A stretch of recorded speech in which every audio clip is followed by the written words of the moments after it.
ಅವರಿಗೆ ನನ್ನ ಕೋಟಿ ಕೋಟಿ ಶಿರಸಾಷ್ಟಾಂಗ ನಮಸ್ಕಾರಗಳು. ನನಗೆ ಜನ್ಮ ನೀಡಿದ ತಂದೆ ತಾಯಿಗಳಿಗೂ ಹಾಗೂ ನನ್ನ ಪ್ರಥಮ ಗುರುಗಳಾದ ಶ್ರೀಮತಿ ಮನೋರಮಾ ಮೇಡಮ್ ರವರಿಗೂ ನನ್ನ ಹೃದಯಪೂರ್ವಕ ನಮಸ್ಕಾರಗಳು. ನನ್ನ ಮಾರ್ಗದರ್ಶಕ ಗುರುಗಳಾದ ಪ್ರೇಮನಾಥ್ ಸರ್ ಅವರಿಗೂ ನನ್ನ ವಂದನೆಗಳು. ಈ ದಿನ ಜೂಮ್ ನಲ್ಲಿ ಭಾಗವಹಿಸಿದ, ಯೂಟ್ಯೂಬ್ ನಲ್ಲಿ ವೀಕ್ಷಿಸುತ್ತಿರುವ ಎಲ್ಲ ಆತ್ಮಬುದ್ಧ ವಂದನೆಗಳು ಹಾಗೂ ಇಂಥ ಅದ್ಭುತವಾದ ಅವಕಾಶವನ್ನು ನೀಡಿದ ವಿನಯ್ ಸರ್ಗೂ, PSSM ಮೈಸೂರು ಇವರ ಟೀಮ್ನವರಿಗೆಲ್ಲರಿಗೂ ನನ್ನ ವಂದನೆಗಳು. ಓಕೆ, ಈ ದಿನ ವಿಷಯ ಬಂದ್ಬಿಟ್ಟು ಸ್ವಾಧ್ಯಾಯ. ಸರ್ ಕೇಳಿಸ್ತಾ ಇದೆಯಲ್ಲ? ಸ್ವಾಧ್ಯಾಯ ಅಂದ್ರೆ ಸಾಮಾನ್ಯವಾಗಿ ಎಲ್ಲರೂ ನಾರ್ಮಲ್ ಆಗಿ ಸ್ವಾಧ್ಯಾಯ, ಸತ್ಸಂಗ, ಧ್ಯಾನ ಅದೇ ತರ ಅನ್ಕೊಂತೀವಿ ನಾವು. ಆದ್ರೆ ಈ ದಿನ ನಾನು ಹೇಳೋ ವಿಷಯ ಸ್ವಲ್ಪ ಡಿಫ್ರೆಂಟ್ ಆಗಿದೆ. ಸ್ವಾಧ್ಯಾಯನೇ, ಆದ್ರೆ ಸ್ವಾಧ್ಯಾಯ ಅಂದ್ರೆ ಇಲ್ಲಿ ಪುಸ್ತಕಗಳಿಂದ ಗಳಿಸುವ ಜ್ಞಾನ ಮಾತ್ರ ಅಲ್ಲ, ಬೇರೆ ಬೇರೆ ಬೇರೆ ಬೇರೆದ್ರಿಂದನೂ ನಾವು ಜ್ಞಾನ ತಗೋಬಹುದು ಅನ್ನೋದು ಇವತ್ತಿನ ವಿಷಯ. ನಮಗೆಲ್ಲ ಗೊತ್ತು, 3 ರತ್ನಗಳನ್ನು ಕೊಟ್ಟಿದ್ದಾರೆ ಸರ್. ಯಾವಾಗ್ಲೂ ಹೇಳ್ತಾ ಇರ್ತಾರೆ ಗುರುಗಳು, ಪ್ರತಿಯೊಬ್ಬ ಮನುಷ್ಯನು ಈ 3ರಲ್ಲಿ ಇರಬೇಕು: ಧ್ಯಾನ, ಸ್ವಾಧ್ಯಾಯ, ಸತ್ಸಂಗ. 3 ಗಂಟೆಗಳ ಧ್ಯಾನ. ಸ್ವಾಧ್ಯಾಯ ಅಂದ್ರೆ ಇಲ್ಲಿ 2 ಬರುತ್ತೆ. ಒಂದು ಪುಸ್ತಕ ಓದೋದು, ಇನ್ನೊಂದು ಸ್ವ ಪ್ಲಸ್ ಅಧ್ಯಾಯ, ನಮ್ಮನ್ನು ನಾವು ಓದಿಕೊಳ್ಳೋದು ಅಂತ. ಆಮೇಲೆ ಸತ್ಸಂಗ. ಇಂಥ ಸತ್ಸಂಗಗಳಲ್ಲಿ ಭಾಗವಹಿಸೋದು, ಆನ್ಲೈನ್ ಆಫ್ಲೈನ್ ಯಾವ್ದಾದ್ರೂ ಆಗಿರ್ಬೋದು. ಪ್ರತಿನಿತ್ಯ ಈ 3ರಲ್ಲಿದ್ರೆ ಮನುಷ್ಯ ಒಂದು ನೆಗೆಟಿವ್ ಥಾಟ್ಸ್ ಇಂದ ಆಚೆ ಬರ್ತಾನೆ ಮತ್ತು ಆತ್ಮದ ಒಂದು ಸ್ಥಿತಿಯಲ್ಲಿ, ಉನ್ನತ ಸ್ಥಿತಿಯನ್ನು ಹೋಗ್ತಾನೆ ಅನ್ನೋದು ಇದು. ಅದಕ್ಕೋಸ್ಕರ ನಾವು 3ಅನ್ನು ಪ್ರತಿನಿತ್ಯ ಮಾಡ್ತಾನೇ ಇರ್ಬೇಕು. ಅಂದ್ರೆ ಇಲ್ಲಿ ನಮ್ಮನ್ನ ಅಂದ್ರೆ ಯಾರು ನಾವು? ನಮ್ಮ ದೇಹ. ದೇಹದ ಒಳಗಡೆ ಏನೇನಾಗ್ತಾ ಇದೆ, ಏನಿದೆ, ಹೇಗೆ ಸ್ಪಂದಿಸುತ್ತೆ ಅಂತೆಲ್ಲವನ್ನು ನಾವು ತಿಳ್ಕೊಳ್ತೀವಲ್ಲ. ಅದೇ ತರ ನಮ್ಮ ಆಲೋಚನೆಗಳು, ನಮ್ಮ ಉಸಿರು, ನಮ್ಮ ನಂಬಿಕೆಗಳು, ಧ್ಯಾನಾನುಭವಗಳು, ಕನಸುಗಳು, ಪಾಸ್ಟ್ ಲೈಫು, ಇವೆಲ್ಲದ್ರಿಂದನೂ ನಾವು ಜ್ಞಾನ ತಿಳ್ಕೊಂತೀವಿ, ಅಧ್ಯಯನ ಮಾಡ್ತೀವಿ. ಸ್ವಾಧ್ಯಾಯ ಅನ್ನೋದು ಒಂದು ಹನಿ ಆದ್ರೆ, ಅದಕ್ಕೆ ತಕ್ಕಂಗೆ ಒಂದು ಹನಿ, ಸ್ವಾಧ್ಯಾಯದಿಂದ ಒಂದು ಹನಿ ಸಿಗುತ್ತೆ ನಮಗೆ. ಆದ್ರೆ ಶ್ವಾಸ, ಆಲೋಚನೆಗಳು, ನಂಬಿಕೆಗಳು, ದೇಹ, ಕನಸುಗಳು, ಇವೆಲ್ಲದರಿಂದನೂ ಒಂದೊಂದು ಹನಿ ಸಿಗುತ್ತೆ. ಹೇಗೆ ಒಂದೊಂದು ಹೂವಿನಿಂದ ಹನಿಯನ್ನು ದುಂಬಿ ಸ್ವೀಕರಿಸುತ್ತ, ಹಾಗೆ ನಮ್ಮ ಅನುಭವಗಳಿಂದ ಒಂದೊಂದು ಹನಿಯನ್ನು ಸ್ವೀಕರಿಸಿ ಕೊನೆಯದಾಗಿ ಜೇನು ಅನ್ನೋ ಒಂದು ಮಧುರವಾದ ಒಂದು ಸಿಹಿಯನ್ನು ನಾವು ಸಂಪಾದಿಸ್ತೇವೆ. ಹಾಗೆ ಒಂದೊಂದು ಭಾಗದಿಂದ ಒಂದೊಂದನ್ನು ತಿಳಿದುಕೊಳ್ತಾ ಹೋಗ್ತೇವೆ. ಸ್ವಾಧ್ಯಾಯ ಫಸ್ಟ್ನೇದು. ಸ್ವಾಧ್ಯಾಯ ಅಂದ್ರೆ ನಾರ್ಮಲ್ ಸ್ವಾಧ್ಯಾಯ, ನಮಗೆಲ್ಲ ಆಲ್ರೆಡಿ ಗೊತ್ತಿರೋದೆ. ಸ್ವಾಧ್ಯಾಯ ಯಾಕೆ ಮಾಡಬೇಕು? ಪ್ರತಿಯೊಬ್ರು ಪುಸ್ತಕ ಓದುವ ಅಭ್ಯಾಸವನ್ನು ಬೆಳೆಸ್ಕೊಳ್ಳೇಬೇಕು. ಅಭ್ಯಾಸ ಇರ್ದಿದ್ದವರು ಸಹ ಮಾಡ್ಕೊಳ್ಬೇಕು. ಅಟ್ಲೀಸ್ಟ್ ಡೈಲಿ ಆದ್ರೂ ಓದ್ಬೇಕು ಅಂತೇಳಿ ಯಾವ್ದಾವ್ದೋ ಕತೆ ಪುಸ್ತಕಗಳನ್ನು, ಕಾದಂಬರಿಗಳನ್ನು ಓದೋದಲ್ಲ, ಆಧ್ಯಾತ್ಮಿಕ ಪುಸ್ತಕಗಳನ್ನು ಮಾತ್ರ ಓದ್ಬೇಕು. ಎಷ್ಟೋ ಮಾಸ್ಟರ್ಸ್ ಲೈಫ್ ಸ್ಟೋರಿ ಬರೆದಿರ್ತಾರೆ, ಜೀವನ ಚರಿತ್ರೆಗಳನ್ನು ಓದಬೇಕು. ಯಾಕೆ ಓದ್ಬೇಕು ಅಂದ್ರೆ, ಒಂದು, ನಾವು ಓದೋದ್ರಿಂದ ಅವರ ಜೀವನ ಚರಿತ್ರೆಯಲ್ಲಿ ಅವ್ರು ಯಾವ ತರ ಕಷ್ಟಗಳನ್ನು ಅನುಭವಿಸಿದ್ರು, ಯಾವ ತರ ಮುಂದೆ ಬಂದ್ರು, ಯಾವ ತರ ಧ್ಯೇಯಗಳನ್ನು ಇಟ್ಟುಕೊಂಡಿದ್ರು, ಯಾವ ತರ ತಮ್ಮ ಗುರಿಯನ್ನು ಸಾಧಿಸಿದ್ರು ಅನ್ನೋದು ಒಂದು ಇನ್ಫಾರ್ಮೇಶನ್ ನಮಗೆ ಸಿಗುತ್ತೆ. ಅದರಿಂದ ನಾವು ಸ್ಫೂರ್ತಿಗೊಳ್ತೇವೆ. ಮತ್ತೆ ಇನ್ನೊಂದು ಉಪಯೋಗ ಅಂದ್ರೆ, ನಾವು ಯಾವ ಮಾಸ್ಟರ್ ಪುಸ್ತಕ ಓದ್ತಾ ಇದೀವೋ ಆ ಮಾಸ್ಟರ್ಸ್ ಎನರ್ಜಿ ಜೊತೆ ಕನೆಕ್ಟ್ ಆಗ್ತೀವಿ. 100% ಇದು. ಅದಕ್ಕೋಸ್ಕರ ಸ್ವಾಧ್ಯಾಯ ಮಾಡಲೇಬೇಕು. ನಂತರ ಶರೀರ, ಎರಡನೇದು. ನಾವು ಯಾರು ಅಂತ ಕೇಳಿದ್ರೆ ಏನು, ನಮ್ಮನ್ನು ನೋಡಿದ ತಕ್ಷಣ ಎಲ್ಲರಿಗೂ ಗೊತ್ತಾಗುತ್ತೆ. ಈ ಶರೀರದಿಂದ ನಾವು ಐಡೆಂಟಿಫಿಕೇಶನ್ ಮಾಡ್ಕೊಳ್ತೀವಿ. ಆದ್ರೆ ಆತ್ಮ ಎಷ್ಟೋ ವರ್ಷಗಳಿಂದ, ಎಷ್ಟೋ ಜನ್ಮಗಳಿಂದ ಅದೇ ಆತ್ಮ, ಒಂದೇ ಆತ್ಮ ಹಲವಾರು ದೇಹಗಳನ್ನು ಪಡೆದುಕೊಳ್ತಾ ಬರ್ತಾ ಇದೆ. ಅದಕ್ಕೆ ಈ ಶರೀರ ಅನ್ನೋದು ತುಂಬಾ ಏನಂತಾರ ವ್ಯಾಲ್ಯೂಬಲ್ಲು. ಆದ್ರೆ ಎಷ್ಟು ಜನ ಈ ಶರೀರವನ್ನು ಹಾಳು ಮಾಡ್ಕೊಳ್ತಾ ಇದ್ದಾರೆ, ಸರಿಯಾಗದ ಪೋಷಣೆ ಇರೋದಿಲ್ಲ, ಆತ್ಮಹತ್ಯೆಗಳನ್ನು ಮಾಡ್ಕೊಳ್ತಾ ಇದ್ದಾರೆ. ಆದ್ರೆ ಈ ಶರೀರ ಈ ಭೂಮಿಗೆ ಬರ್ಬೇಕು ಅಂತಂದ್ರೆ ಎಷ್ಟು ಮಾಸ್ಟರ್ಸ್ ಕೆಲಸ ಮಾಡಿರ್ತಾರೆ, ಸುಮ್ಮನೆ ಬಂದಿರಲ್ಲ. ಹಾಗೆ ಬಂದ ಮೇಲೂ ಸಹ ಇಲ್ಲಿ ಒಳಗೆ ಎಷ್ಟು ಜನ ವರ್ಕಿಂಗ್ ಮಾಸ್ಟರ್ಸ್ ಇದ್ದಾರೆ. ನಮ್ಮ ದೇಹ ಚೆನ್ನಾಗಿ ನಡಿಬೇಕು, ಆಹಾರ ತಗೊಂಡಿದ್ದೆಲ್ಲ ಜೀರ್ಣ ಆಗ್ಬೇಕು ಅಂತಂದ್ರೆ ಸುಮ್ಮನೆ ಅಲ್ಲ. ಯಾವುದೇ ಒಂದು ನಾವು ಬೇಕಾದ್ರೆ ರೆಸ್ಟ್ ತಗೊಂತೀವಿ, ನಮ್ಮ ಕೈ ಕಾಲುಗಳಿಗೆ ರೆಸ್ಟ್ ಇರುತ್ತೆ, ಆದ್ರೆ ಒಳಗಡೆ ಹೃದಯ ಶ್ವಾಸಕೋಶ ಕೆಲಸ ಮಾಡ್ತಾನೆ ಇರುತ್ತೆ. ಅವಕ್ಕೆ ಒಂದು ಕ್ಷಣ ರೆಸ್ಟ್ ಇಲ್ಲ. ಒಂದು ಕ್ಷಣ ರೆಸ್ಟ್ ಸಿಕ್ಕರೆ ಮುಗೀತು ನಮ್ಮ ಕತೆ. ಆಮೇಲೆ ನಮ್ಮ ದೇಹ ಹೇಗಿದೆ, ಒಳಗಡೆ ಸೆಲ್ಗಳು ಹೇಗೆ ಕೆಲಸ ಮಾಡ್ತವೆ, ನರ್ವಸ್ ಸಿಸ್ಟಮ್ ಹೇಗಿದೆ ಅಂತ ಎಲ್ಲ ಸಂಪೂರ್ಣವಾಗಿ ನಾವು ಅಧ್ಯಯನ ಮಾಡಬೇಕು. ಇನ್ನೊಂದು ವಿಷಯ ನಮಗೆಲ್ಲ ಗೊತ್ತೇ ಇದೆ, ಸಾಮಾನ್ಯವಾಗಿ ನಮ್ಮ ದೇಹ ನಮ್ಮ ಜೊತೆಗೆ ಸ್ಪಂದಿಸುತ್ತೆ, ಅದ್ರ ಜೊತೆ ನಾವು ಇಂಟರಾಕ್ಟ್ ಮಾಡಬೇಕು. ನೀನು ಏನು ನೋವು ಬಂದ ತಕ್ಷಣ ಅದಕ್ಕೆ ಬೈಕೊಳ್ಳಾರ್ದೆ, ಯಾಕೆ ನೀನು ಬಂದಿದೀಯಾ, ನನಗೇನು ಕಲ್ಸ್ಕೊಡಕ್ಕೆ ನೀನು ಬಂದಿದೀಯಾ, ನಿನ್ನಿಂದ ಈ ಒಂದು ನೋವಿನಿಂದ ನಾನು ಏನ್ ತಿಳ್ಕೋಬೇಕು ಅಂತೇಳಿ ಅದ್ರ ಜೊತೆಗೆ ಇಂಟರಾಕ್ಟ್ ಮಾಡಬೇಕು, ಕಾನ್ವರ್ಸೇಷನ್ ಮಾಡಬೇಕು. ಆಗ ಖಂಡಿತ ಅದು ಏನೋ ಒಂದು ಮೆಸೇಜ್ ಕೊಡುತ್ತೆ ನಮಗೆ. ನಾವು ಧ್ಯಾನಕ್ಕೆ ಬಂದ ಮೇಲೆ ಜೀವನದಲ್ಲಿ ಏನಾದ್ರೂ ಅನುಭವಿಸ್ತಾ ಇದೀವಿ ಅಂದ್ರೆ ಖಂಡಿತ ಅದು ನಮಗೆ ಪರೀಕ್ಷೆ ಅಥವಾ ನಾವು ಕಲೀಲಿಕ್ಕಾಗಿರೋದು. ಹೀಗೆ ನಮ್ಮ ದೇಹದ ಜೊತೆಗೆ ನಾವು ಹೊಂದಾಣಿಕೆ ಮಾಡಿಕೊಂಡು ಕಾನ್ವರ್ಸೇಷನ್ ನಡೆಸ್ತಾ ಅದರ ಬಗ್ಗೆ ಸಂಪೂರ್ಣವಾದ ಮಾಹಿತಿಯನ್ನು ನಾವು ತಗೊಳ್ಬೇಕು. ಅದರಿಂದನೂ ಎಷ್ಟೊಂದು ನಮಗೆ ಜ್ಞಾನ ಸಿಗುತ್ತೆ. ಮೂರನೇದು ಪಾಯಿಂಟ್, ಉಸಿರು.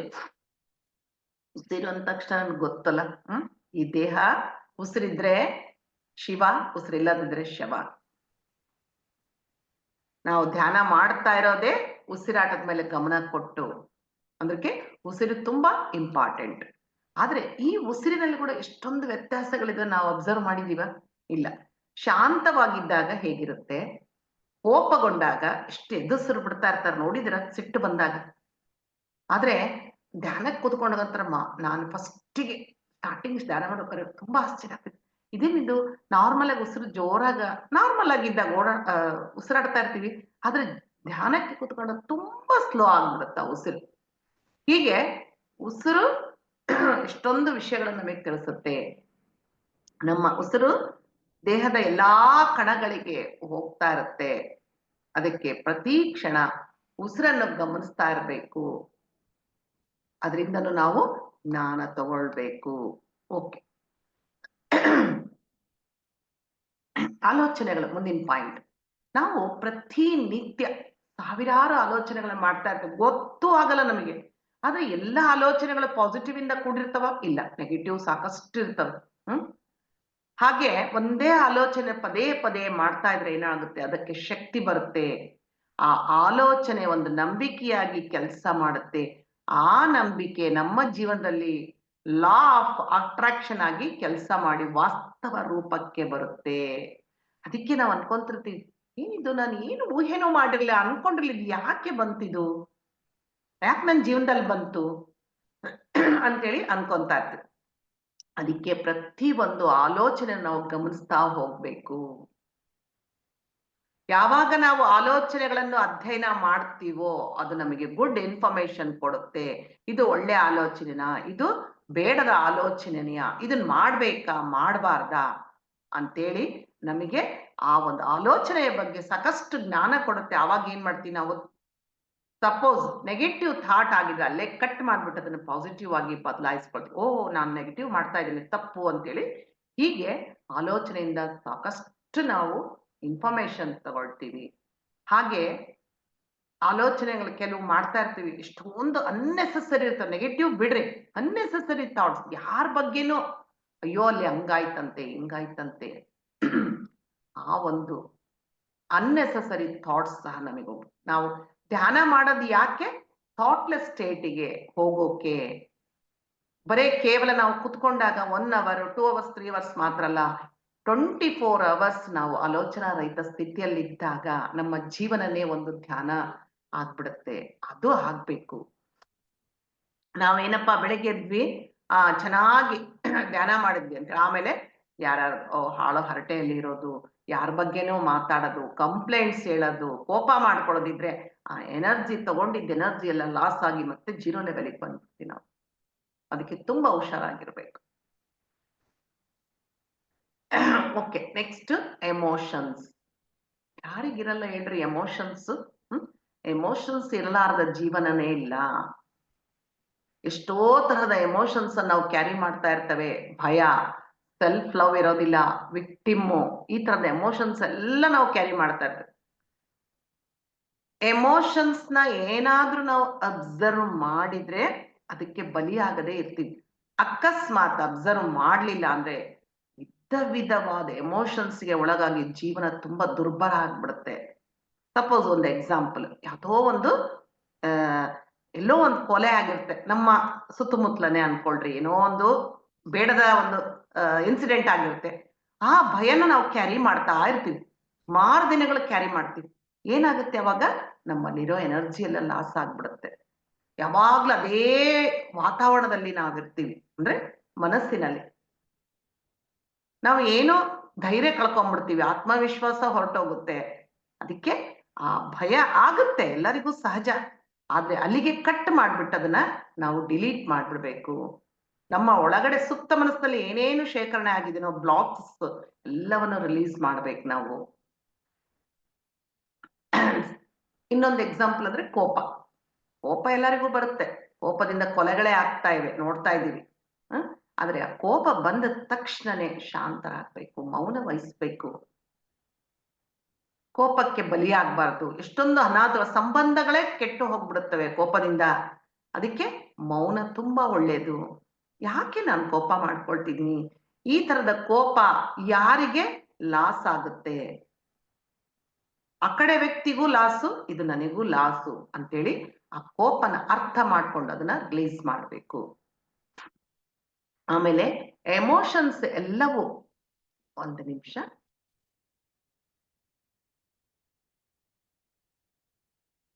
ಎಮೋಷನ್ಸ್ ಎಲ್ಲವೂ ನಮ್ಮನ್ನು ಅಲರ್ಟ್ ಮಾಡಕ್ಕೆ ಬರ್ತವೆ. ಆದ್ರೆ ಅವನ್ನ ಗಮನಿಸಬೇಕು, ಇಲ್ದಿದ್ರೆ ಅದ್ರೊಳಗೆ ಹೊಚ್ಕೊಂಡು ಹೋಗ್ಬಿಡ್ತೀವಿ. ಆಮೇಲೆ ಎಷ್ಟೊಂದು ಎಮೋಷನ್ಸ್ ಇರ್ತಾವಲ್ಲ, ಅವನ್ನೆಲ್ಲ ಕೆಲವರು ಉದಾಹರಣೆಗೆ ಯಾವಾಗಲೋ ಒಂದು ಇನ್ಸಿಡೆಂಟ್ ಆಗಿರುತ್ತೆ ಫ್ಯಾಮಿಲಿಯಲ್ಲಿ, ಅಥವಾ ಪಾರ್ಟಿಷನ್ ಆದಾಗ ಅವ್ರೇನೋ ಮಾತಾಡಿರ್ತಾರೆ, ಸರಿಯಾಗಿ ದುಡ್ಡು ಕೊಟ್ಟಿರಲ್ಲ, ಅದನ್ನ ಇಟ್ಕೊಂಡಿರ್ತೀವಿ ನಾವು. ಅಯ್ಯೋ, ನನಗೆ ಅವರು ಹಾಗೆ ಮಾಡಿದ್ರು, ಸರಿಯಾಗಿ ಹಣ ಕೊಡ್ಲಿಲ್ಲ. ನಾವ್ ಇವಾಗ ಚೆನ್ನಾಗಿರ್ತೀವಿ, ಹಾಗೆ ಹೀಗೆ ಅಂತ ಆ ಪಾಸ್ಟ್ ನ ಮತ್ತೆ ಪ್ರೆಸೆಂಟ್ ಅಲ್ಲಿ ತಂದ್ಕೊಂಡು ಅದನ್ನ ನೆನ್ಸ್ಕೊಳೋದು, ದುಃಖ ಪಡೋದು, ಏನು ಉಪಯೋಗ ಇಲ್ಲ ಅದರಿಂದ. ಎಷ್ಟೋ ವರ್ಷಗಳು ಕಳೆದು ಹೋಗಿವೆ, ನಾವಿವಾಗ ಚೆನ್ನಾಗಿದ್ದೀವಿ, ಅವರು ಚೆನ್ನಾಗಿದ್ದಾರೆ, ಮುಗಿದೋಯ್ತು. ಈಗ ಏನಾದ್ರೂ ನಾನು ಚಿಂತೆ ಮಾಡಿದ್ರೆ, ಎಮೋಷನ್ಗೆ ಒಳಗಾದ್ರೆ, ಅವ್ರು ಏನಾದ್ರು ಬಂದು ನನಗೆ ಲಾಸ್ ಆದ ಹಣ ಕೊಡ್ತಾರ? ಅಥವಾ ಅವಾಗ ನೀನ್ ಏನ್ ದುಃಖ ಪಟ್ಟಿ, ನೋವು ಪಟ್ಟಿ ಆ ಒಂದು ವ್ಯಥೆನ ಅವ್ರು ದೂರ ಮಾಡ್ತಾರ? ಇಲ್ಲ ತಾನೆ. ಹಾಗಾದ್ರೆ ಏನು ಉಪಯೋಗ? ತುಂಬಾ ನೋಡ್ರಿ ಬೇಕಾರೆ, ಇಷ್ಟೊಂದು ಜನ ಹಳೆಯ ವಿಷಯಗಳನ್ನೆಲ್ಲ ಕೆದಕ್ಕೊಂಡು ಮಾತಾಡ್ತಿರ್ತಾರೆ, ಅಥವಾ ತಮ್ಮೊಳಗೆ ತಾವು ನೆನಪು ಮಾಡಿಕೊಳ್ತಾ ಇರ್ತಾರೆ. ಇದೆಲ್ಲ ವೇಸ್ಟ್ ಇದು. ಅದಕ್ಕೆ ಎಮೋಷನ್ಸ್ ನ ಅತಿಯಾಗಿ ಇಟ್ಕೊಳ್ಬಾರ್ದು, ಎಲ್ಲವನ್ನು ರಿಲೀಸ್ ಮಾಡೋದನ್ನ ನಾವು ಕಲ್ತ್ಕೋಬೇಕು. ಓಕೆ, ಆಮೇಲೆ ಮಾತುಗಳು ನೋಡ್ರಿ, ಮುಂದಿನ point. Face is the index of mind and speech is index of your soul ಅಂತ ಹೇಳ್ತಾರೆ. ಅಂದ್ರೆ ನಿನ್ನ ಏನಾದ್ರೂ ದುಃಖ ಏನಾದ್ರೂ ಇದ್ರೆ ನಿನ್ ಮನಸ್ಸಿನೊಳಗೆ ನಿನ್ ಮುಖ ಅದನ್ನ ಪ್ರತಿಬಿಂಬಿಸುತ್ತೆ, ಆದ್ರೆ ನಿನ್ನ ಮಾತುಗಳು ನಿನ್ನ ಸೋಲ್ನ ಪ್ರತಿಬಿಂಬಿಸ್ತವೆ. ನೋಡ್ರಿ, ಯಾರಾದ್ರೂ ಏನಾದ್ರು ಮಾತ್ರ ಅವ್ನು ಹಾಗೆ ಬಿಡಪ್ಪ, ಅವ್ನ್ ಮಾತೇ ತೋರಿಸುತ್ತೆ ಅವ್ನ್ ಎಂತ ಮನುಷ್ಯ ಅಂತೇಳಿ ಸುಲಭವಾಗಿ ಐಡೆಂಟಿಫೈ ಮಾಡ್ಬಿಡ್ತಾರೆ. ಅದಕ್ಕೆ ನಮ್ಮ ಮಾತು ತುಂಬಾ ಮುಖ್ಯ. ಅದಕ್ಕೆ ನಮ್ಮ ಗುರುಗಳು ಎಷ್ಟು ಚೆನ್ನಾಗಿ ತೆಲುಗಿನಾಗ ನೋಟಿಲೋನಿ ಮಾಟ ನುದುಟಿ ಮೀದ ವ್ರಾತ ಅಂತ ಹೇಳ್ತಾರೆ. ಇಷ್ಟೊಂದು ನಾವು ಮಾತಾಡದೆ ನಮ್ಮ ಹಣೆಯ ಬರಹ ಆಗ್ತಾ ಇರುತ್ತೆ ಅಂತ ಹೇಳ್ತಾರೆ. ಆಮೇಲೆ ಮಾತಿಗೆ ತುಂಬಾ ಶಕ್ತಿ ಇದೆ. ಎಷ್ಟಂದ್ರೆ ಎನರ್ಜಿ ಟ್ರಾವೆಲ್ ಮಾಡಿಸುತ್ತೆ. ಒಬ್ಬ ಮಾತಿನಿಂದ ಒಬ್ಬ ಮನುಷ್ಯನನ್ನು ನಾವು ಕೆಳಗೆ ಬೆಳೆಸ್ಬೋದು, ಒಬ್ಬ ಮನುಷ್ಯನನ್ನು ಮೇಲೆತ್ತಬಹುದು. ನೋಡ್ರಿ, ಹಿಟ್ಲರ್ ಕೆಟ್ಟ ಮನುಷ್ಯ. ಸೈನಿಕರಲ್ಲಿ ಎಂಥ ಅಂದ್ರೆ ಕೆಟ್ಟ ಕೆಟ್ಟ ಮಾತುಗಳನ್ನು ಆಡಿ ಆ ರೋಷವನ್ನು ತುಂಬಿ ಉರಿದುಂಬಿಸ್ತಾ ಇದ್ದ. ಯುದ್ಧದಲ್ಲಿ ಅವನು ತುಂಬಾ ಗೆಲುವುಗಳನ್ನು ಸಾಧಿಸ್ತಾ ಇದ್ದ. ಹಿಂಸಾತ್ಮಕ ಕೃತಿಯಲ್ಲಿ ಅವ್ರನ್ನೆಲ್ಲ ಪ್ರಚೋದಿಸ್ತಾ ಇದ್ದ. ಆದ್ರೆ ಅದೇ ಮಾತುಗಳನ್ನ ನಾವು ಒಳ್ಳೇದಕ್ಕೆ ಉಪಯೋಗಿಸಿದಾಗ ಏನಾಗುತ್ತೆ, ನಾವು ದೇವತಾ ಮನುಷ್ಯರಾಗ್ತೀವಿ. ಅದಕ್ಕೆ ನಮ್ಮ ಮಾತುಗಳನ್ನು, ಕೆಲಸಗಳನ್ನು ಎಲ್ಲರೂ ಗಮನಿಸ್ತಾ ಇರ್ತಾರೆ. ಅದಕ್ಕೆ ನೋಡಿ, ಮಹಾನುಭಾವರ ಪುಸ್ತಕಗಳನ್ನು ಓದುವಾಗ ಅವರು ಆಡಿದ ಮಾತುಗಳನ್ನು, ಮಾಡಿದ ಕೆಲಸಗಳನ್ನ ನಾವು ಗಮನಿಸ್ತೇವಲ್ಲ. ಇದಕ್ಕೆ ಒಂದು ಅದ್ಭುತವಾದ ಉದಾಹರಣೆ ನಮ್ಮ ಗುರುಗಳು. ಅವರೆಲ್ಲ ಎಷ್ಟೊಂದು ಕಾನ್ಸೆಪ್ಟ್ಸ್ ಕೊಟ್ಟಿದಾರಲ್ಲ, ನಾವೆಲ್ಲ ಮಾಡ್ತಾ ಇದೀವಿ. ಪತ್ರಿಜೀಸ್ ಕಾನ್ಸೆಪ್ಟ್ಸ್ ಅಂತ ಪ್ರತಿ ಒಂದು ಜೂನ್ ನಲ್ಲಿ ನಡೆಸಿದ್ರು. ಹೌದಾ? ಏನದು ಕಾನ್ಸೆಪ್ಟ್ಸ್? ಅವ್ರು ಆಡೋ ಮಾತುಗಳೇ. ಮೌನವಾಗಿರು, ಹಿತಮಿತವಾಗಿ ಆಹಾರವನ್ನು ತೆಗೆದುಕೋ, ಜನನಂ ಮರಣಂ ಮಧುರಂ ಮರಣಂ, ಅಹಂಕಾರವನ್ನು ಬಿಡು, ಇತರರಿಗೆ ಸಹಾಯ. ಇವೆಲ್ಲ ಒಳ್ಳೊಳ್ಳೆ ಮಾತುಗಳು. ಇವಾಗ ನಾವು ಏನ್ ಮಾಡ್ತಾ ಇದೀವಿ, ಒಂದೊಂದು ಮಾತನ್ನು ಒಂದು ಕಾನ್ಸೆಪ್ಟ್ ಆಗಿ ಗಂಟೆಗಟ್ಲೆ ಮಾತಾಡ್ತೀವಿ. ಅದಕ್ಕೆ ಮಾತಾಡ್ಬೇಕಾದ್ರೆ ತುಂಬಾ ಹುಷಾರಾಗ್ಬೇಕು. ಇನ್ನೊಂದು ಹೇಳ್ತಾರೆ, ಮಾತಾಡ್ಬೇಕಾದ್ರೆ ಜರಡಿ ಹಿಡಿದು ಮಾತಾಡ್ಬೇಕಂತೆ. ನೋಡ್ರಿ, ಇದೆಲ್ಲ ಸಾಧ್ಯನಾ ಅನ್ಸುತ್ತಲ್ಲ? ಆದ್ರೆ ಒಂದು ಕ್ಷಣ ಯೋಚನೆ ಮಾಡಿ ಮಾಡ್ಬೋದು. ಹೇಗೆ ಅಂದ್ರೆ, ಈ ಮಾತು ಈಗ ಅವಶ್ಯಕವೇ, ಅಥವಾ ಈ ಮಾತು ನಾ ಯಾರಿಗೆ ಹೇಳ್ತೀನಿ ಅವರಿಗೆ ಇಂಪಾರ್ಟೆಂಟಾ, ಇದು ಈ ಸಮಯದಲ್ಲಿ ಹೇಳ್ಬೋದಾ, ಅಥವಾ ಇದರಲ್ಲಿ ಸತ್ಯ ಇದೇನಾ, ನಾನು ಎಷ್ಟರವರೆಗೆ ಈ ಮಾತನ್ನು ಹೇಳಬಹುದು ಅಂತೇಳಿ ಇಮಿಡಿಯೇಟ್ ಜರಡಿ ಹಿಡಿದು ಹೇಳಬೇಕು. ಹಾಗೆ ಹಿಡಿದಾಗ ಅಲ್ಲಿ ಹೇಗೆ ಜರಡಿಯಲ್ಲಿ ಎಲ್ಲ ಕ್ಲೀನ್ ಆಗಿರುತ್ತೋ, ಕೆಟ್ಟದೆಲ್ಲ ಕೆಳಗಡೆ ಹೋಗ್ಬಿಡುತ್ತೋ, ಅಂದ್ರೆ ಕಸ ಪಸ ಎಲ್ಲ, ಅದೇ ತರ ಮಾತು ಸ್ವಚ್ಛವಾಗಿ ಬರುತ್ತೆ, ಇಂಪಾರ್ಟೆಂಟ್ ಆಗಿ ಬರುತ್ತೆ. ಅವನ್ ಬಿಡಪ್ಪ, ಏನ್ ಮಾತಾಡ್ತಾನಪ್ಪ, ಏನ್ ಮಾತಾಡ ಪಾಯಿಂಟ್ ವೈಸ್ ಮಾತಾಡ್ತಾನೆ, ಅರ್ಥಪೂರ್ಣವಾಗಿರುತ್ತೆ ನಮ್ಗೆ. ಇಲ್ಲ ಇನ್ನೊಂದ್ಸಲ ಆದ್ರೆ, ಅಯ್ಯೋ ಅವನ್ ಮಾತು ಯಾರು ಕೇಳ್ತಾರಪ್ಪ, ಬೋರ್, ಒಂದು ತಲೆನೋವಿನ ಗುಳಿಗೆ ತಗೋಬೇಕು, ಅವ್ನ್ ಸ್ಟಾರ್ಟ್ ಮಾಡಿದ್ರೆ ಮುಗಿಸೋದೇ ಇಲ್ಲ ಅಂತೇಳಿ ನಮ್ಮನ್ನ ಜರೀತಾರೆ. ಓಕೆ, 7ನೇ ಪಾಯಿಂಟಿಗೆ ಬರೋಣ. ಅತಿಯಾಗಿ ದ್ವೇಷಿಸುವ ವ್ಯಕ್ತಿಗಳು, ಇವ್ರನ್ನ ನಾವು ನೆನಪು ಮಾಡ್ಕೊಳ್ಬೇಕಂತೆ. ಹೀಗೆ ಯಾಕೆ ಇದು ದ್ವೇಷಿಸುವ ವ್ಯಕ್ತಿಗಳು ನೆನಪು ಮಾಡ್ಕೋಬೇಕು ಅಂದ್ರೆ, ಅವರು ಯಾರೋ ಶತ್ರುಗಳೇ ಅಂತ ಹೇಳ್ತೀವಲ್ಲ. ಆ ಶತ್ರುಗಳು ಯಾಕೆ ನಮಗೆ ಶತ್ರುತ್ವವನ್ನು ಉಂಟು ಮಾಡಿದ್ದಾರೆ? ಇಲ್ಲಿ ಯಾರ್ದು ತಪ್ಪಿದೆ? ಅವ್ರದ, ನಂದ? ಅಥವಾ ಅದನ್ನು ಮಾಡ್ಬೇಕು. ಆಮೇಲೆ ಆ ಕಡೆ ವ್ಯಕ್ತಿ ತುಂಬಾ ಸ್ಟ್ರಾಂಗ್ ಆಗಿದ್ದಾನೆ, ನನ್ನ ಅಂದ್ರೆ ಇಷ್ಟ ಇಲ್ಲ ಅಂದ್ರೆ ಅವರ ಎದುರಿಗೆ ನಾವು ಬೆಳೆದು ತೋರಿಸ್ಬೇಕು, ಸ್ಟ್ರಾಂಗ್ ಆಗ್ಬೇಕು. ಆಯ್ತು, ನನಗೆ ಹಣ ಇಲ್ಲ ಅಂತ ಅವಮಾನ ಮಾಡಿದ್ಯಲ್ಲ, ನಿನ್ನ ಎದುರಿಗೆ ಬೆಳೆದು ತೋರಿಸ್ತೀನಿ ಅಂತೇಳಿ ನಾವು ಬೆಳೆದು ತೋರಿಸ್ಬೇಕು. ಅವ್ರು ನಮ್ಮಲ್ಲಿ ಚಾಲೆಂಜ್ ಉಂಟು ಮಾಡ್ತಾರೆ. ಅದಕ್ಕೆ ಅತಿಯಾದ ದ್ವೇಷಿಸುವ ವ್ಯಕ್ತಿಗಳನ್ನ ನಮ್ಮ ಜೀವನದಲ್ಲಿ ಇಟ್ಕೋಬೇಕು ಅಂತಂದ್ರೆ ನಾವಾಗಿ ಇಟ್ಕೊಳ್ಳೋದಲ್ಲ, ಅಕಸ್ಮಾತ್ ಇದ್ರೆ. ಹೀಗೆ ನಂದೊಂದು ಎಕ್ಸ್ಪೀರಿಯನ್ಸ್ ಹೇಳ್ತೀನಿ. ಒಂದ್ಸಲ ಹಿಂಗೆ ನಾವು ಅವಾಗ ಕೂಡ್ತಾ ಇರ್ತೀವಿ ಧ್ಯಾನಕ್ಕೆ, ಗ್ರೂಪ್ ಅಲ್ಲಿ ಕಾನ್ಫರೆನ್ಸ್ ಕಾಲಲ್ಲಿ ಕೂಡ್ತಾ ಇರ್ತೀವಿ. ಹೀಗೆ ಒಬ್ರು ಮಾಸ್ಟರ್ಸ್ ಜೊತೆ ಕುತ್ಕೊಂತೀವಿ. ಹೀಗೆ ಮಾತು ಬಂದಾಗ, ನಿಮ್ಮ ಶತ್ರುಗಳು ಯಾರಾದ್ರೂ ಇದ್ರೆ ಕರೀರಿ ಅಂತ. ಯಾರು ಇಲ್ಲ ಶತ್ರುಗಳು. ನಿಜವಾಗ್ಲ ಒಂಥರ ಸಂತೋಷ ಆಯ್ತು ನನಗೆ. ಇಲ್ಲ, ಯಾರಾದ್ರೂ ಇದ್ರೆ ಏನು ಮಾತಾಡ್ತಾ ಇದ್ರಿ, ಯಾರೋ ಇರ್ತಾರ ನೋಡ್ರಿ ಅಂದ್ರೆ, ಯಾರು ಇಲ್ಲ ಶತ್ರುಗಳು. ನೋಡ್ರಿ, ಧ್ಯಾನ ಎಲ್ಲಿವರೆಗೆ ನಮ್ಮನ್ನು ತಗೊಂಡೋಗುತ್ತೆ ಅಲ್ಲ. ಧ್ಯಾನಕ್ಕಿಂತ ಮುಂಚೆನೂ ಯಾರು ಇಲ್ಲ ಶತ್ರುಗಳು, ಧ್ಯಾನಕ್ಕೆ ಬಂದ ಮೇಲೂ ಯಾರು ಇಲ್ಲ. ಎಷ್ಟು ಖುಷಿ ಆಯ್ತದ ಅಂದ್ರೆ, ನಾವು ಎಲ್ಲ ಧ್ಯಾನಕ್ಕೆ ಬಂದ ಮೇಲೆ ಒಂದೊಂದೇ ಕಲಿತಾ ನಮ್ಮಲ್ಲಿರೋ ಬೇಡವಾದ ಒಂದು ಹ್ಯಾಬಿಟ್ಸ್ ಅನ್ನು ಎಲ್ಲ ಬಿಟ್ಕೋತಾ ಹೋಗ್ತಾ ಇರ್ತೀವಿ. ಹೀಗೆ ಎಲ್ಲವನ್ನು ಯಾವುದೇ ಒಂದಿದ್ರೆ ನೆಗೆಟಿವ್ ಇದ್ರೆ ಅದ್ರ ಪಾಸಿಟಿವ್ ಆಗಿ ತಗೊಂಡು ಸ್ಟ್ರಾಂಗ್ ಆಗ್ಬೇಕು. ಅಯ್ಯೋ, ಅವ್ರು ನನ್ನ ಅವಮಾನ ಮಾಡಿದ್ರು, ಅಯ್ಯೋ ನಾನು ಏನು ಸಾಧನೆ ಮಾಡಕ್ ಆಗಲ್ಲ ಅಂತ ನಾವು ಕುಗ್ಗು ಹೋಗ್ಬಿಟ್ರೆ ಅವ್ರು ಇನ್ನೂ ವಿಜೃಂಭಿಸ್ತಾರೆ. ಅದಕ್ಕೆ ಅದನ್ನ ಒಂದು ಪಾಸಿಟಿವ್ ಆಗಿ ತಗೊಂಡು ನಾವು ಬೆಳಿಬೇಕು, ಅವರ ಎದುರಿಗೆ ಬೆಳೆದು ತೋರಿಸ್ಬೇಕು.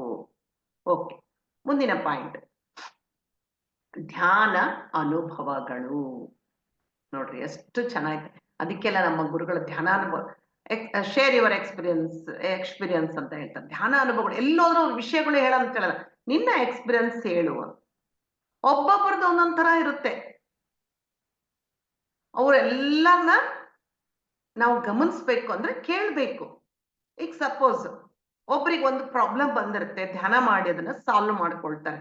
ಯಾವ ತರ ಸಾಲ್ವ್ ಆಯ್ತು, ನಾನು ಹೆಂಗೆ ಎದುರಿಸಿದೆ, ನನಗೆ ಹೆಂಗೆ ಧೈರ್ಯ ಬಂತು ಅಂತೆಲ್ಲ ಹೇಳ್ತಾರೆ. ಸೊ ನಮಿಗೂ ಅದೇ ತರ ಪ್ರಾಬ್ಲಮ್ ಬರುತ್ತೆ. ಅವಾಗ ನಮ್ಗೆ ಏನನ್ಸುತ್ತೆ, ಓಹೋ ಆ ಮೇಡಮ್ ಅವ್ರು ಅವತ್ತು ಹೇಳಿದ್ರಲ್ಲ, ಅವ್ರು ಈ ಸಮಸ್ಯೆನ ಧ್ಯಾನದಿಂದ ಸುಲಭವಾಗಿ ಪರಿಹರಿಸ್ಕೊಂಡ್ರು ಅಂತ, ಓಕೆ ನಾನ್ ಕೂಡ ಪರಿಹರಿಸ್ಬೋದು ಅನ್ನೋ ಒಂದು ಕಾನ್ಫಿಡೆನ್ಸ್ ನನ್ನಲ್ಲಿ ಬರುತ್ತೆ.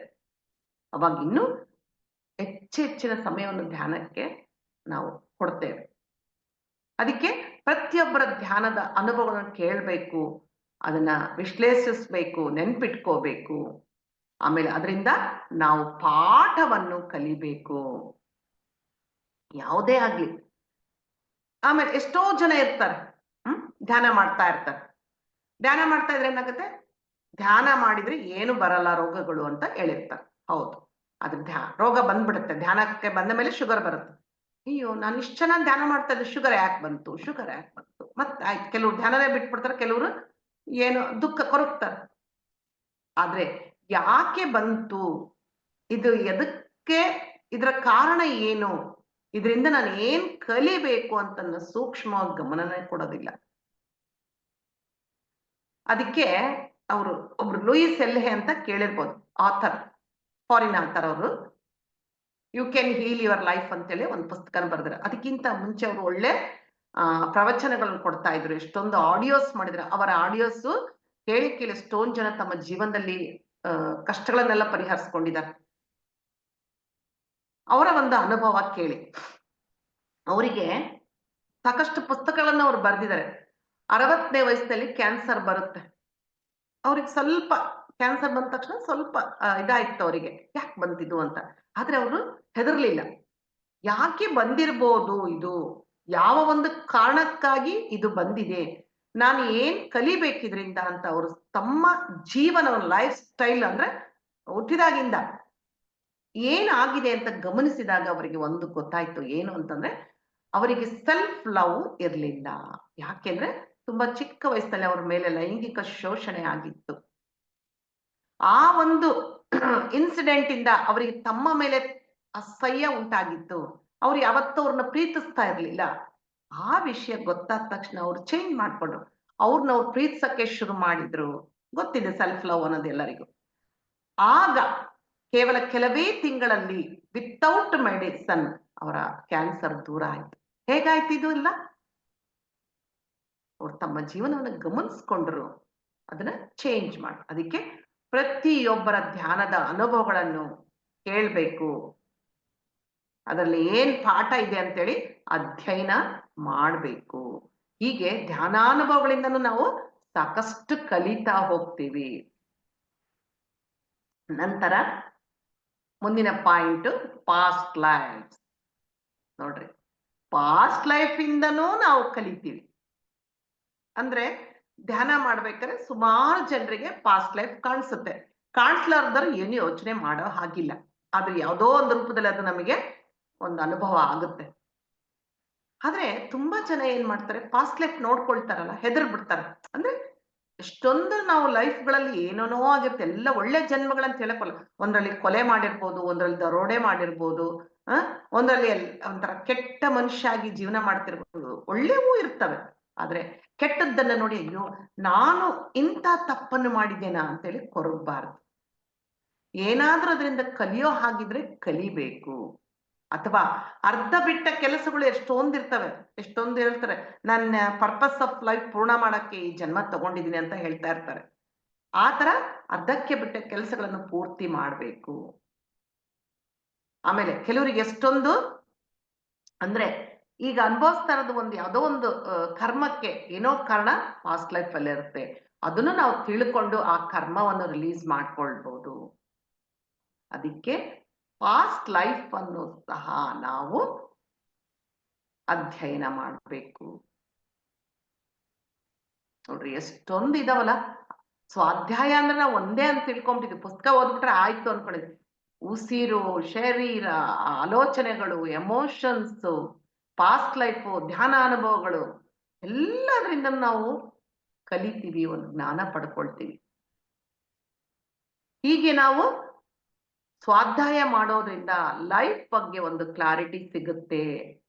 ನಾನು ಯಾರು, ಏತಕ್ಕಾಗಿ ಈ ಭೂಮಿಯ ಮೇಲೆ ಬಂದಿದ್ದೀನಿ, ನಾನು ಏನ್ ಸಾಧನೆ ಮಾಡೋಕೆ ಬಂದಿದ್ದೀನಿ, ನನ್ನ ಪರ್ಪಸ್ ಆಫ್ ಲೈಫ್ ಏನು ಅನ್ನೋ ವಿಚಾರ ತುಂಬಾ ಚೆನ್ನಾಗಿ ನಮಗೆ ಗೊತ್ತಾಗುತ್ತೆ. ಯಾವಾಗ ನಮ್ಮ ಕುರಿತು ನಾವು ತಿಳ್ಕೊಳ್ಳೋದ್ರಿಂದ ಆಟೋಮೆಟಿಕ್ ಆಗಿ ಎದುರಿನವರನ್ನು ತುಂಬಾ ಸುಲಭವಾಗಿ ಅರ್ಥ ಮಾಡ್ಕೊಳ್ತೀವಿ. ಯಾಕೆಂದ್ರೆ ನಾವು ಇಷ್ಟು ದಿನ ಏನ್ ಮಾಡ್ತಾ ಇದ್ವಿ ಅಂದ್ರೆ ಬರೀ ಇನ್ನೊಬ್ಬರನ್ನ ವಿಶ್ಲೇಷಣೆ ಮಾಡೋದೇ ಗೊತ್ತು, ನಮ್ಮ ಬಗ್ಗೆ ನಮಗೆ ಗೊತ್ತೇ ಇರಲ್ಲ. ಅವ್ರು ಹಾಗೆ ಇವ್ರು ಹೀಗೆ ಅಂತ. ಯಾವಾಗ ನಮ್ಮ ಬಗ್ಗೆ ನಾವು ತಿಳ್ಕೊಳ್ತಾ ಹೋಗ್ತೀವೋ ಎದುರಿನವ್ರು ಕಮೆಂಟ್ ಮಾಡೋದ್ ಬಿಟ್ಬಿಡ್ತೀವಿ, ತುಂಬಾ ಸುಲಭವಾಗಿ ಅರ್ಥ ಮಾಡ್ಕೊಳ್ತೀವಿ. ಈ ಸ್ವಾಧ್ಯಾಯದಿಂದ ನಮ್ಮಲ್ಲಿ ಅಂಡರ್ಸ್ಟ್ಯಾಂಡಿಂಗ್ ಶಕ್ತಿ ಬೆಳೆಯುತ್ತೆ. ಈ ಅವಗಾಹನೆಯಿಂದ ಪ್ರೀತಿ, ಕರುಣೆ, ಸಹಾಯ ಮಾಡೋ ಮನೋಭಾವ, ದುಃಖದಿಂದ ಹೊರಬರೋ ಶಕ್ತಿ ಎಲ್ಲವೂ ಬೆಳೆಯುತ್ತೆ. ನಮ್ಮ ಕ್ವಾಲಿಟಿ ಆಫ್ ಲೈಫ್ ಚೇಂಜ್ ಆಗುತ್ತೆ, ನಮ್ಮಲ್ಲಿ ಟ್ರಾನ್ಸ್ಫಾರ್ಮೇಶನ್ ಆಗುತ್ತೆ, ನಮ್ಮ ಜೀವನದ ಒಂದು ಹೊಸ ಅಧ್ಯಾಯ ಶುರುವಾಗುತ್ತೆ, ನಮ್ಮಲ್ಲಿ ಬುದ್ಧಿ ಕುಶಲತೆ ಹೆಚ್ಚಾಗುತ್ತೆ. ನಾವು ಏಕೆ ಈ ಜೀವನವನ್ನು ತೆಗೆದುಕೊಂಡಿದ್ದೇವೆ ಅಂತೇಳಿ ನಮಗೆ ಗೊತ್ತಾಗ್ಬಿಟ್ಟು ಆ ಪರ್ಪಸ್ ಆಫ್ ಲೈಫ್ ನಾವು ಹೇಗೆ ಫುಲ್ಫಿಲ್ ಮಾಡ್ಕೊಳ್ಬೇಕು ಅಂತ ಆ ನಿಟ್ಟಿನಲ್ಲಿ ಸಾಕ್ತೇವೆ. ಅಷ್ಟೇ ಅಲ್ಲ ಫ್ರೆಂಡ್ಸ್, ಇನ್ನೊಂದು ಮುಖ್ಯವಾದದಂದ್ರೆ ನಮ್ಮ ಸೋಲ್ ಡೆವಲಪ್ಮೆಂಟ್ ಆಗುತ್ತೆ. ಇದು ನಮಗೆ ಬೇಕು, ತುಂಬಾ ಬೇಕಿದು. ನಾವು ಅದಕ್ಕೋಸ್ಕರ ಇಷ್ಟೆಲ್ಲ ಸಾಧನೆ ಮಾಡ್ತಾ ಇರೋದು. ನಾವು ಎಷ್ಟು ಚೆನ್ನಾಗಿ ಧ್ಯಾನ ಮಾಡ್ತೇವೋ ಅಷ್ಟು ಚೆನ್ನಾಗಿ ಸ್ವಾಧ್ಯಾಯ ಮಾಡ್ತೇವೆ. ಆಮೇಲೆ ನಮ್ಮ ಗಮನಿಸುವ ಒಂದು ಶಕ್ತಿ ನಮ್ಮಲ್ಲಿ ಹೆಚ್ಚಾಗುತ್ತೆ. ಸೃಷ್ಟಿಯಲ್ಲಿರುವ ಈ ಯೂನಿವರ್ಸ್ ನಲ್ಲಿ ಎಷ್ಟೊಂದು ರಹಸ್ಯಗಳು ಅಡಗಿದಾವೆ. ನಮ್ಮಲ್ಲಿ ಈ ತರ ಎಲ್ಲ ನಾವು ಸ್ವಾಧ್ಯಾಯ ಮಾಡಿದಾಗ ಆ ರಹಸ್ಯಗಳನ್ನೆಲ್ಲ ತಿಳ್ಕೊಳ್ಬಹುದು. ಈ ಸೃಷ್ಟಿಯಲ್ಲಿ ಏನಿದೆ, ಇದರಿಂದ ನನಗೆ ಏನು ಉಪಯೋಗ ಆಗುತ್ತೆ, ಈ ವಿಷಯದ ಬಗ್ಗೆ ನನಗೆ ಜ್ಞಾನ ಬೇಕಂದ್ರೂ ಸಹ ಯೂನಿವರ್ಸ್ ತುಂಬಾ ಸುಲಭವಾಗಿ ನಮಗೆ ಕೊಟ್ಟು ಬಿಡುತ್ತೆ. ಯಾವುದೂ ಕಷ್ಟ ಇರೋದಿಲ್ಲ. ಅದಕ್ಕೆ ನಿಧಾನವಾಗಿ ಕೂತ್ಕೊಂಡು ನಾವು ಪುಸ್ತಕಗಳನ್ನು ಓದೋದು ಕಲಿಬೇಕು. ನಮ್ಮ ಉಸಿರನ್ನು ಗಮನಿಸ್ಬೇಕು, ನಮ್ಮ ಆಲೋಚನೆಗಳನ್ನು ಗಮನಿಸ್ಬೇಕು. ನಾವು ಯಾವ ತರ ಆಲೋಚನೆಗಳನ್ನ ಮಾಡ್ತಾ ಇದ್ದೀವಿ, ಇದು ಒಳ್ಳೇದಾ ಕೆಟ್ಟದಾ ಅಂತೇಳಿ ನಮ್ಮ ಮಾತುಗಳನ್ನು ಗಮನಿಸ್ಬೇಕು. ತುಂಬಾ ಮಿತವಾಗಿ ಮಾತಾಡೋದು ಕಲಿಬೇಕು. ಎಷ್ಟು ಇಂಪಾರ್ಟೆಂಟ್ ಅಷ್ಟು ನಮ್ಮ ಎಮೋಷನ್ಸ್ ಅನ್ನು ಗಮನಿಸ್ಕೊಳ್ಬೇಕು. ಎಲ್ಲರ ಧ್ಯಾನದ ಅನುಭವಗಳನ್ನು ಕೇಳ್ತಾ ನಮ್ಮ ಒಂದು ಜೀವನವನ್ನು ಬದಲಾಯಿಸ್ಕೊಳ್ಬೇಕು. ಪ್ರೀತಿ ಮಾಡೋದನ್ನ ಕಲಿಬೇಕು. ದ್ವೇಷ, ಕೋಪ, ಅಸೂಯೆ ಎಲ್ಲವನ್ನು ಬಿಟ್ಬಿಡ್ಬೇಕು. ಈಗ ನೋಡ್ರಿ, ಧ್ಯಾನ ಒಂದೇ ನಿಮಗೆ ಸಾಕಾಗಲ್ಲ, ಧ್ಯಾನದ ಜೊತೆ ಎಲ್ಲ ಬೇಕಿದೆಲ್ಲ ಜ್ಞಾನ ತಿಳ್ಕೊಂಡು ನಮ್ಮ ಜೀವನದಲ್ಲಿ ಇವೆಲ್ಲವನ್ನು ನಾವು ಅಳವಡಿಸ್ಕೊಂಡಾಗ ನಾವು ಉತ್ತಮವಾದ ಜೀವನವನ್ನು ಜೀವಿಸ್ತೇವೆ. ಇಲ್ದಿದ್ರೆ ಏನೂ ಇಲ್ಲ. ಎಷ್ಟೋ ಜನದ ಕೇಳಿದ್ದುಂಟು ನಾನು, ಇವನೇನಪ್ಪ ಧ್ಯಾನ ಮಾಡ್ತಾನಂತೆ ಹಾಗೇ ಇದ್ದಾನೆ ಅಂತ ಹೇಳ್ತಾರೆ. ಆದ್ರೆ ಧ್ಯಾನ ಮಾಡಿ ನಾವು ಮಾದರಿಯಾಗಿ ಇನ್ನೊಬ್ಬರಿಗೆ ಸ್ಫೂರ್ತಿ ಆಗ್ಬೇಕು. ಅವನ್ ಹೆಂಗಿದ್ದ, ಹೇಗಾಗಿದ್ದನ್ನ ಧ್ಯಾನ ಮಾಡಿ ನಾವು ಮಾಡೋಣ ಅಂತೇಳಿ ಅವರಿಗೆ ಒಂದು ಇನ್ಸ್ಪಿರೇಷನ್ ಆಗ್ಬೇಕು. ನಾವು ಆ ತರ ನಮ್ಮ ಜೀವನ ಇರಬೇಕು. ಓಕೆ ಮಾಸ್ಟರ್ಸ್, ಇಷ್ಟು ಹೇಳೋಕ್ಕೆ ನನಗೆ ಅವಕಾಶ ಮಾಡಿಕೊಟ್ಟಂತ ಪತ್ರಿಜಿ ಗುರುಗಳಿಗೆ ಅನಂತ ಧನ್ಯವಾದಗಳು. ಹಾಗೆ ವಿನಯ್ ಸರ್ಗೂ, PSS ಮೈಸೂರು ತಂಡದ ಎಲ್ಲರಿಗೂ ನನ್ನ ಧನ್ಯವಾದಗಳು. Thank you.